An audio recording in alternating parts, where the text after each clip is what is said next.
prospers. So I'll be speaking to you from that perspective today.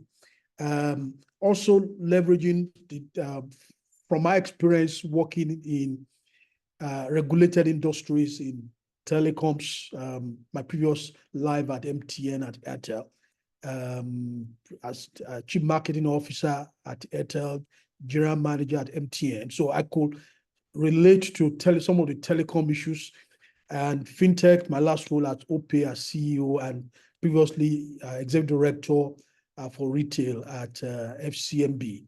But wearing those hats, I've also seen how does regulation help and impact society. That's the context in which I will be speaking to you. Thank you. So the first thing I like to discuss is that the role of technology and the economics of industries, whether it is telecoms, banking, fintech, or what have you, the fundamental role of especially digital technology, particularly digital technology today, which is a different kind of technology that we used to have from the previous analog. The fundamental role of digital technology today, especially even more driven by things like AI, the same trajectory, is that it fundamentally crashes the transactional cost of industries. A simple example, which is obvious, the days of if I have to go to a branch to do a transaction, I have to go by miles, very inconvenient, take a public transport, and I can do everything today on my mobile phone in 1 minute or two. So that's a classic example of how digital technology crashes fundamentally transactional cost of industries. And what that does is that it now unlocks markets that have been excluded, markets that industry traditionally have considered do not exist, especially incumbents who have been in the industry before. And those are the kind of things that we have seen some of the fintechs do, using new technology in terms of digital financial service to go to markets that have been excluded. The POS system today now is now so obvious, but 4 or 5 years ago, probably not as obvious, that 70% of the things that could be done in a branch can be done in a small POS today. And that's what the agency banking model have done, rolling out across Nigeria, of course, with the support of the central bank and very progressive regulation from the central bank. And this is more fundamental in a country like ours, where we are not serving there are still a lot of people excluded. Although we say that formal financial inclusion in Nigeria is 64%, but I want to dig further down and speak to the reality of cashless. There's a data from FINA Access to Finance Society data that actually says that 47% of Nigerians do not have a transactional financial account. That is, if you take those who patronize only agents but may not have an account, but who wants to trade, doing cashless, the reality that we saw, the paralysis of small business across Nigeria, especially in northern Nigeria, tells us that reality, that to collect payment or to receive payment digitally today, that's at December 2023, 50%, nearly half, 1 out of every 2 Nigerians who are micro SMEs do not have access to a digital financial account. And that tells us how much those are the kind of opportunities that digital can unlock if we do it properly, so that we do not experience the pain of that cashless experiment again in terms of digital access to financial services. So, and it's also more obvious from the FINA Access to Finance data when we see that services, digital technology also has the potential to deepen service within existing markets. Prof was talking about existing markets. You also have about new markets, but even within existing markets that we serve, the potential for technology to deepen access is very strong. So, for example, we have today whereas payment is 52% of access, things like savings about 32% or so, credit is about 6%, insurance and pensions are in single digit. These are the kind of things that technology can do if it work well with regulation to unlock markets, it will grow markets and also unlock prosperity and access for many more people and impact society in a model of shared prosperity. So the second thing I'd like to talk about is then how regulation and markets interact. From the viewpoint, I'm not a regulator, so if anything I've said here is not correct, just ignore it, see it as I'm speaking only from an outsider's perspective, as someone who has been regulated, but who has a strong, who has worked in the regulated industry, but has a strong social consciousness that the purpose of business is not just about profit, it must be about the shared prosperity model in which society and industry prospers together. So there are 10 things which I've identified in terms of the relation between the role of regulation within markets. Number one is that regulation has to drive and provide incentive for market players for market growth. That we do very well across all our industries. We do that from telecoms to financial service to insurance and so on. And even though there's still a lot to be done. Number two is that regulation must drive effective competition in the market. In my days in telecoms, we had something which the NCC did about a research about the extent of significant market power among the telecom players. It was neither here nor there, but the fact that the regulator was concerned whether market players with dominant market power are using their market power unfairly in terms of how effective the market could work, how optimal market will work is one of the fundamental responsibilities of regulation to market, so ensure that market work for society. Number three is that regulation must also drive innovation within market along with competition. Competition will drive innovation and is very critical between innovation and competition. When there is effective competition, innovation will happen because people are trying to compete with themselves. When there's no effective competition, there will be a stall of market growth. So innovation is critical in terms of driving market growth, social impact, especially in things like financial services, to reach markets that are underserved. Whether we talk about telecoms today or where we have a lot of responsibility in terms of driving more broadband access or financial services where a lot of people do not still have access, that's a major responsibility. Consumer experience is also important. When there's no competition, when there's no innovation, consumer experience will suffer. People will become complacent with what they are doing. And we see that manifest in some of our industries and markets. Number four, in terms of regulatory role within markets, is to drive market access for consumers. I've mentioned this. We have 64% financial inclusion. The access to women is much less. In the North, for example, some of our states have just less than 20 or 30% financial inclusion. So there's large exclusion within Nigeria. So regulation has a fundamental role to play in terms of driving access. How do we drive market access more fundamentally? And today, one of the major things that should stay at us in the face in financial services is that we want to do cash transfer to help the poor, given economic reforms that we have today in Nigeria. There's no financial rate today, digital financial rate that can creditably and auditably do genuine cash transfer to a lot of people who are suffering today. If we have a digital financial rail in place, if we fix the problem of access, we should have been able to be transferring 10,000 naira to a certain group of people to ease the pain of economic reforms. And in markets like South Africa, as prosperous as they are, even with a higher per capita income than Nigeria, 30% of South Africans have benefit from conditional cash transfers. And that's what we cannot do today because we do not have the financial rate for it, because there's no market access. And regulation has a critical role to play concerning that. Then number five is that the regulation has a role to play in terms of correcting information asymmetry within markets. I will go back to how technology links all these things, because technology is in the middle of regulation and markets. When you have things like large information asymmetry, markets do not work very well. An example of that is that the creditor, the guy who wants to borrow, who knows he will not pay back, is only one who knows he will not pay back. So unless industry players have information on the borrower, the credit market will not work very well.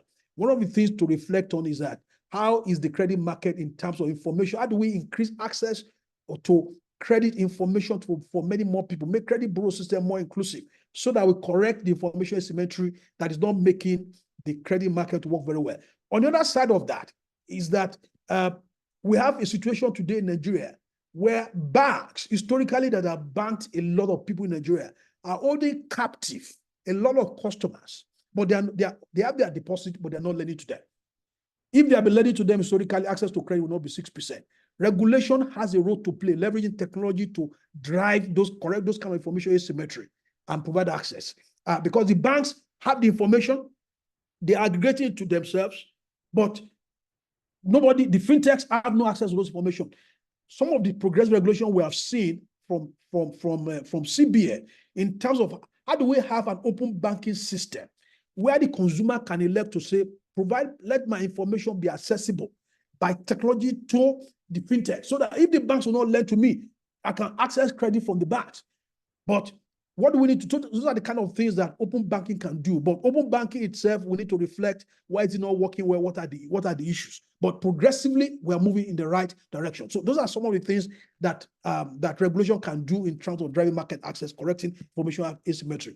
Affordability is obvious. When there's better competition, prices will be driven down, especially with things like micro payments. If we want more people to use credit in Nigeria today, we need to drive micro payment. With the way people transfer airtime, should be the way to transfer 500 naira without thinking of charges.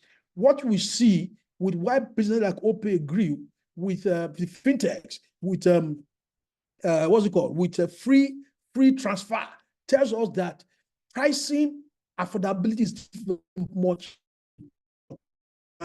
in usage, and what can we do in terms of driving more affordability, especially with micro payments to reach many more people who are underserved. Then, of course, the moderation of oligopolistic behavior, what is done very well in terms of open interoperable system, both in telecoms and financial services.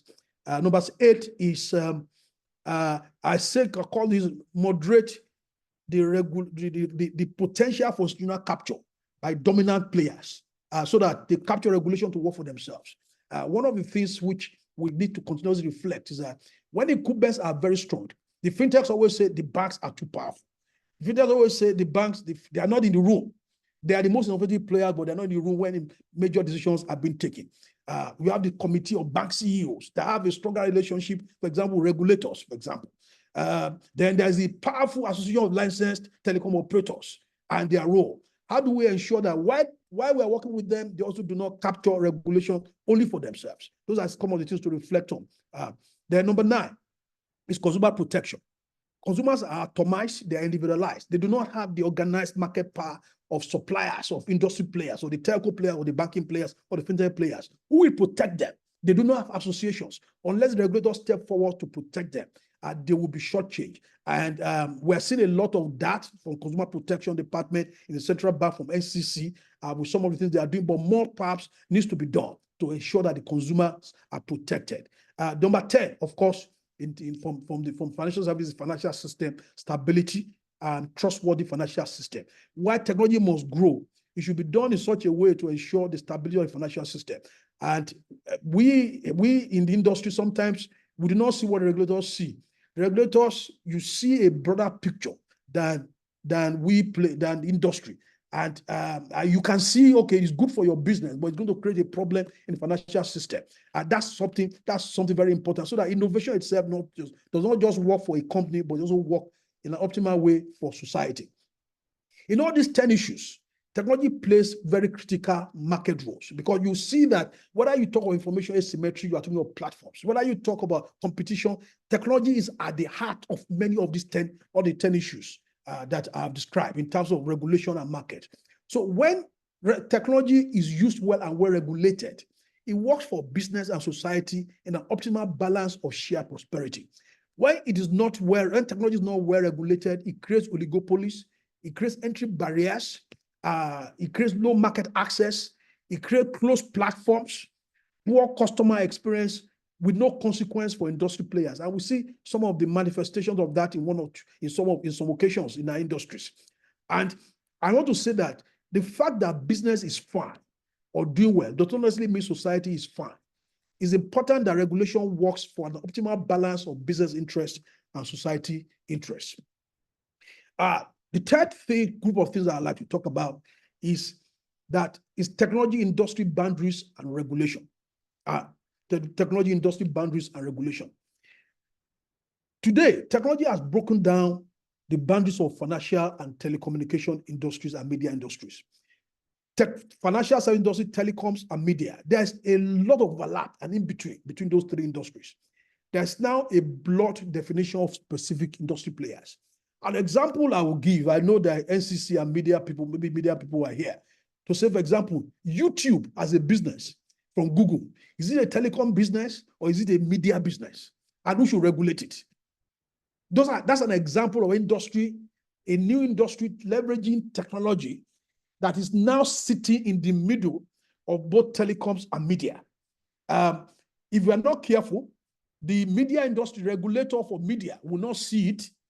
Will be regulating television and only DSTV, but may not regulate what is going on, where effectively on YouTube. And the telecom people may be thinking that, okay, this maybe is a media business. It creates a lot of arbitrary opportunities that may work well for industry, but it's important. I think the lesson there is the need for coordinated and cross-industry collaboration and coordination to regulate a lot of businesses today that are the interface and boundaries of previous traditional industry. An example of that are the kind of things we see in terms of pricing for access of financial services, bank transfer charges, USSD pricing, and data pricing. If we do not have the right cooperation between the telecom and financial service regulator, and everyone is trying to work within their space, and maybe even sometimes just protecting their own industry and industry players, we may end up with a situation where the poor may not be able to do a USSD transfer, because by the time you pay 10 naira for bank transfer, you pay, I think it's 7 naira for session charge for USSD. Many of them cannot even afford data services because only 20% of people who are on the telecom platform or thereabout are using internet services. And yet a lot of the fintechs who are coming to the market are rolling out apps which need smartphones and internet. So essentially, what that is telling us, unless there's a cooperation, a synergistic cooperation in society interests, not necessarily in terms of protecting their industry for financial services and technology, we may not have that optimal. We need that critical optimal cooperation between industry, because the first digital rail is the telecom rail. The financial rail is built on the telecom rail, and financial inclusion objective cannot be achieved without that effective collaboration between the telecoms and financial services regulator. Number three that I would like to speak about is what I call public goods and digital public infrastructure and the role of regulation. Just in quick summary, we know it's glad now that everybody's talking about India. The Indian stack story is now very much more prominent in our conversation in Nigeria about the financial system. But essentially, the Indian stack story is how the national digital identity system and national payment system work together as a technology stack, sitting on top of themselves in a way in which anyone that has a digital identity in India automatically will have a financial account, because they were coordinated as a digital public infrastructure, as a national technology stack. Unfortunately, what we have had, due to our dependence and the evolution of our industries in Nigeria, is that our universal payment platform, which is NIPS, and our national payment platform, which is NIMC, they have been historically sitting in silos. And today, the consequence is what I call the 40 million Nigerian missed financial account opportunities.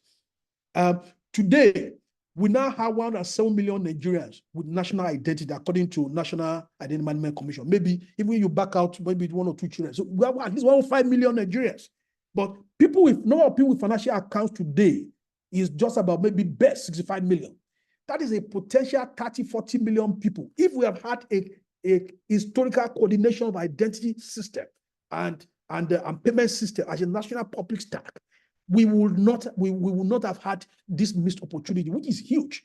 And so that's an example. And regulation has a role to play in terms of directing the infrastructure players, whether in public sector or in case of even NIPS that is owned by a quasi-public-private sector relation, to work together to drive that digital public infrastructure coordination to provide public good. Sometimes industries are fine with what they are, but what we are missing in terms of social impact is huge. And that's the role of a DPI system.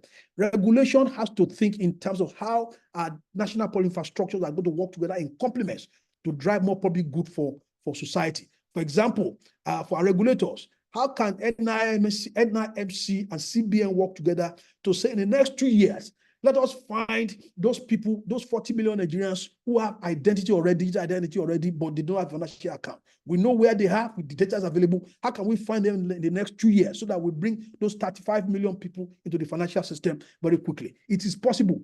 But if the